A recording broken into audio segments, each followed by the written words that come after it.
In today's video, I'm going to be showing you guys the basics of creating a trap drum pattern, as well as some advanced techniques that you guys can use to really make your beats stand out.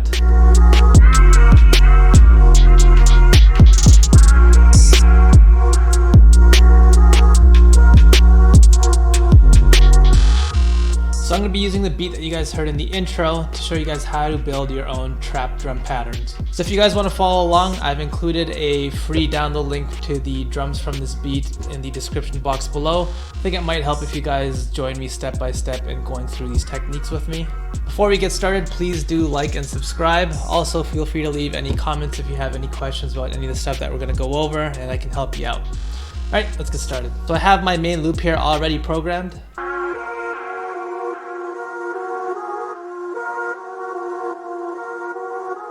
So now it's time to start building the drum pattern for this beat. I really recommend using the piano roll for all your drum programming. The piano roll lets you be a little bit more detailed and intricate with your techniques, so I'd recommend really getting comfortable with using the piano roll. That includes everything from the melodies to the drums. I use it for everything basically. So in pretty much every single beat, I start off with putting the kick on the first beat and the snare on the second and fourth. The reason why is because pretty much every single hip hop beat has this as its general framework, and so it's a good idea to start here. So let's select snap to grid up here, select beat. This changes the view of the piano roll, so now you can see the timing of the song in beats rather than steps. So we'll put a kick on the 1, and we'll put a snare on the 2 and the 4. Now let's quickly copy this over to extend this to be as long as your sample that you're working with. The way you do this is highlight everything here and just click Control B. So now I'll do the same with the kick.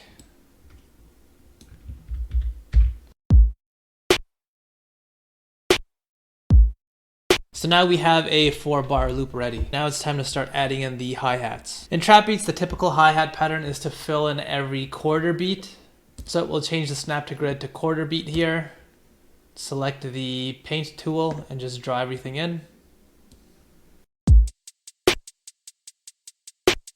If you want your beat to feel a little bit more open, it might be a good idea to delete every other hi-hat. Now this is something that's important to keep in mind. If you plan on doing a lot of elaborate techniques with your drums, it might be a good idea to leave a little bit more space with your hi-hats. This will help the beat not feel cluttered later down the road. Another quick tip is you can quickly fill in your hi-hats by going to the channel rack, right-clicking the instrument and selecting whichever option you want here. So you can fill each 2-step, 4-step, and 8. Since I want to clear out a little bit more room, I'm going to choose fill each 2-step.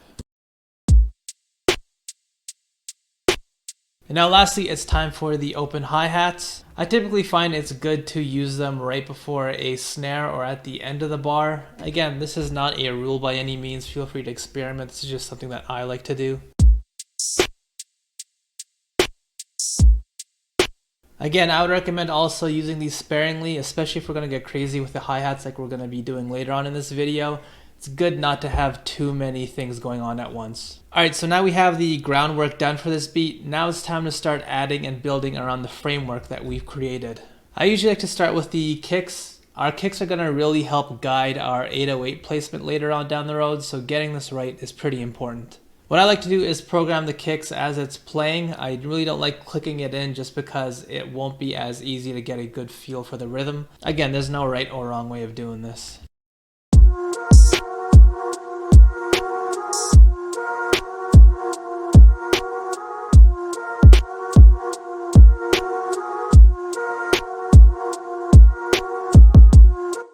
One quick tip as well, I took the snap to grid off, so now the kicks don't land right on beat as you can see. Some of my kicks were a bit too far off the grid for my liking and sounded a little bit too messy for me. So what you can do is quick quantize by pressing Control and Q. So this gets everything back onto the grid so the timing is perfect. But instead, what I like to do is pressing Alt Q and adjusting the start time. This lets you control how close to the grid you want to quantize, so you can keep a little bit of that sloppiness in your beat. Also, adjusting the sensitivity dictates how close the snapping is going to be. Now I'll manually go in and maybe just delete a few of these kicks that start on each measure.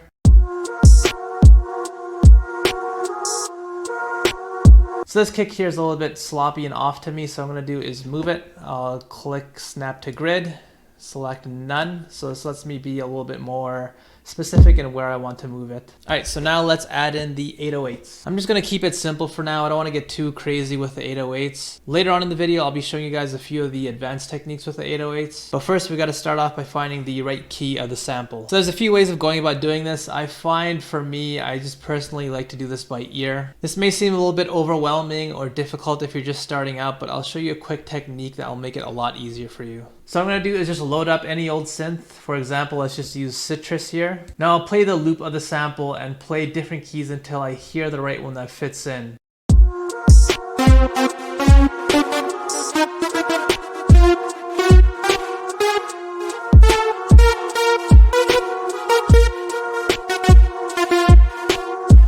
So playing through all the keys, I just want to figure out which few keys sound like they fit in. It sounded to me like F, F sharp, and A sharp fit the best. So now we'll go back to the 808 and play these keys and just try to figure out what works best here.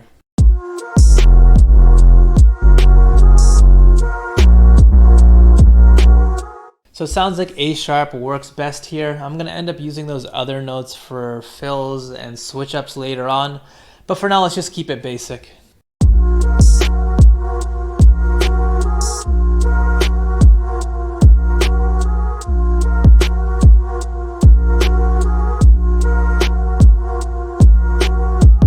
As you can see, I tend to play the 808s a little bit off the grid here. I find this helps since it lets the initial impact of the kick cut through and the bass frequencies from the 808s just won't get in the way if I do this technique. So now to keep the bass line from getting monotonous, I'm going to switch up a few of these notes and replace them with the other notes that we found that also fit well.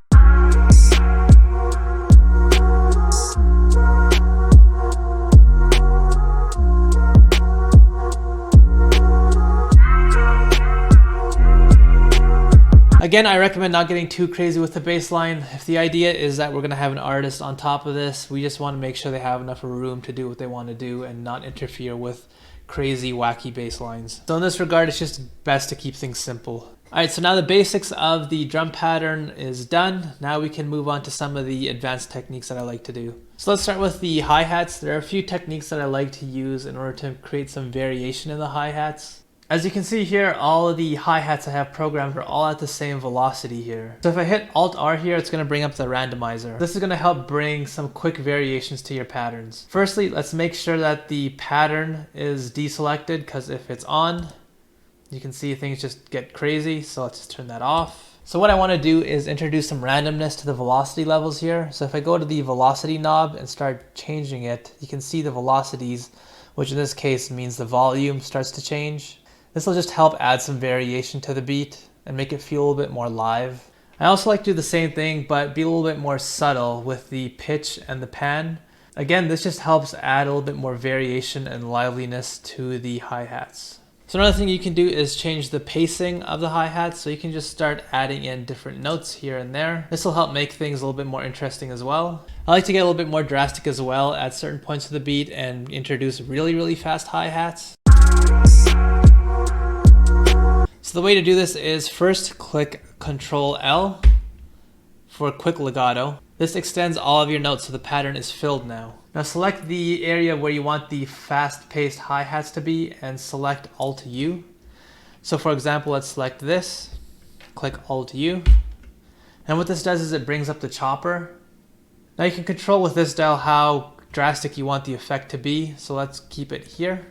So next up, you can also add triplet hi-hats. This is pretty popular in trap beats.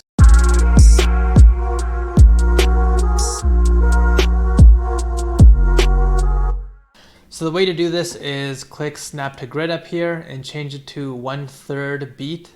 What this will do is take every single beat and change it to 1/3 instead of 1/4. And then you just go in and fill them in as you please.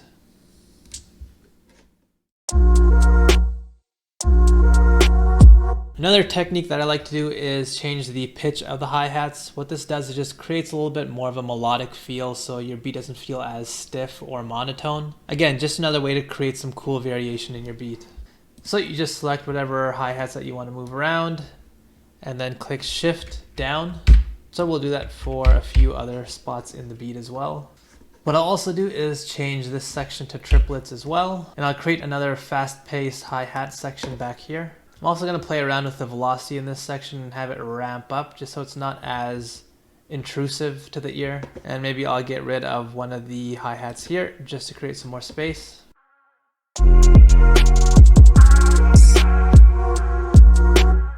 So you can use these exact same techniques with the kicks and the snares as well, but since the kicks and the snares are just so much more prevalent in the mix, I would advise not to get as crazy with those. Again, we want to make sure we don't completely muddle up the beat and just make it too overwhelming. So all I'm going to do is just create a triplet kick at the end of this bar here, and I'll add in some snares here and there.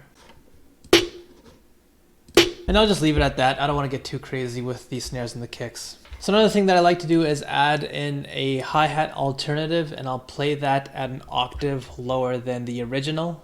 But what I'll do with this is I'll play it completely off beat.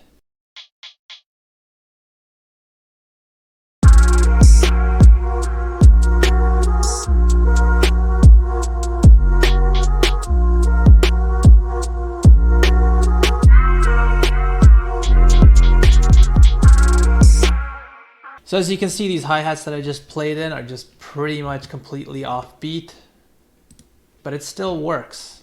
The reason why this works and doesn't end up sounding like a complete mess is because the other normal hi-hats that we have prior are actually quantized and on the grid perfectly. Those hi-hats provide a really tight pacing for the rest of the beat. And so if I go in and add sloppy hi-hats like this, it doesn't sound as off, it doesn't sound as bad. Because the other hi-hats give us context that helps us guide our sense of rhythm with the beat. So I'll do the exact same thing with the snares or rims that I've added here. I use a different sort of lighter texture, and I'll just add these here and there throughout the beat just to add a little bit more variation once again.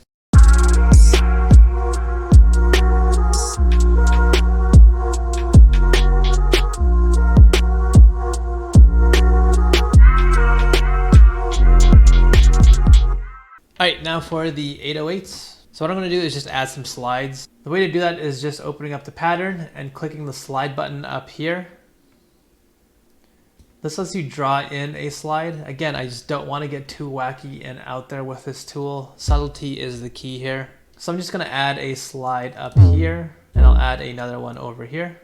To make sure that I have it exactly where I want, I'll go and do snap to grid and click none, and just extend it for as long as I need it.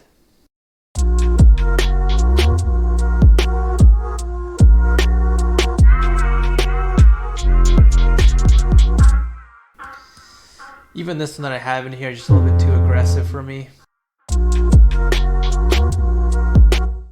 That's a little bit better. Now what I'm going to do is add in a stutter effect. What I mean by that is this. Now what some people do is just use really rapid hi-hats, but I find this technique that I'm about to show you here works just a little bit better. So what I do is I take a snare or a clap. I'll truncate it so only the middle portion is going to play.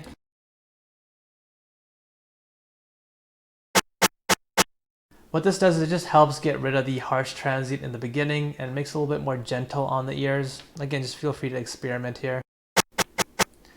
Now what I do is I'll take an EQ and I'll remove the mids and the lows just so I'm left with the highs here.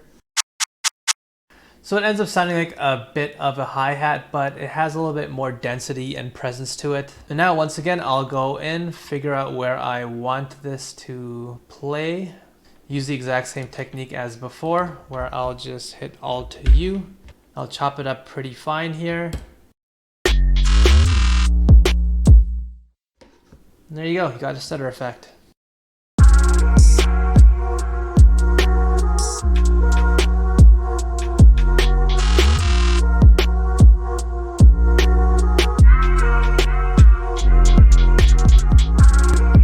And there you guys have it, some basic and advanced techniques for trap drum patterns. Please leave a like, comment, and subscribe. Let me know what you guys want to see from me next. See you next Tuesday.